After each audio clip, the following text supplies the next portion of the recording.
தமிழ்நாட்டுல இருந்து கிளம்பும் போது எங்க மாமியார் எங்க தோட்டத்துல விளைஞ்ச பனங்கிழங்கு கொடுத்து விட்டு இருந்தாங்கன்னு சொல்லியிருந்தேன் இல்லையா.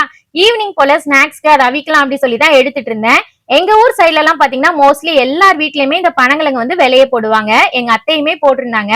பனங்கிழங்க எங்க பார்த்தாலும் கண்டிப்பா வாங்கி சாப்பிடுங்க. ஏன்னா பனங்கிழங்குல அவ்வளோ சத்துக்கள் இருக்கு. பனங்கிழங்கு சாப்பிட்டோம் அப்படின்னா நம்ம வம்சத்துக்கே சுகர் வர விடாது அப்படின்னு சொல்றாங்க.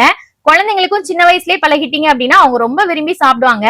பஸ் ஸ்டாண்ட்ல எல்லாம் பாத்தீங்கன்னா பனங்கிழங்கு அவிச்சு, அதாவது ஒரு 5-6 பனங்கிழங்கு சேர்த்து ரப்பர் பண்ட் போட்டு விற்பாங்க. அதெல்லாம் கண்டிப்பா வாங்கி சாப்பிடுங்க, அவ்வளோ நல்லது. பனங்கிழங்க சிலவங்க தோலோட அவிப்பாங்க. ஆனா என்னுடைய அம்மா தோல் இல்லாம தான் அவிப்பாங்க. அதனால எனக்கும் அப்படியே பழகிருச்சு. பனங்கிழங்கு கொஞ்சமா உப்பு, மஞ்சள் பொடி, அப்புறம் நல்லா வெள்ளைப்பூடு தட்டி சேர்த்துக்கணும். ஏன்னா பனங்கிழங்கு நல்லா வாய்வா அதை சரி பண்றதுக்கு வெள்ளைப்பூடு சேர்த்துக்கிறோம். குக்கர்ல ஒரு 6 விசில் வச்சு எடுத்தோம் அப்படின்னா சூப்பரா வெந்துடும். டெய்லி ஒவ்வொன்னு கண்டிப்பா சாப்பிடுங்க. ஊர்ல இருந்து வெங்காயம் வாங்கிட்டு வந்தோம் இல்லையா, சோ அந்த வெங்காயத்தை இப்படிதான் பால்கனில விரிச்சு போட்டிருக்கேன், வெயில் படட்டும் அப்படின்னு.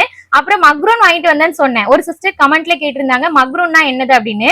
அது ஒரு ஸ்வீட் தாங்க. முட்டையும் அப்புறம் முந்திரி பருப்பும் வச்சு செய்வாங்க, ரொம்ப டேஸ்டியா இருக்கும்.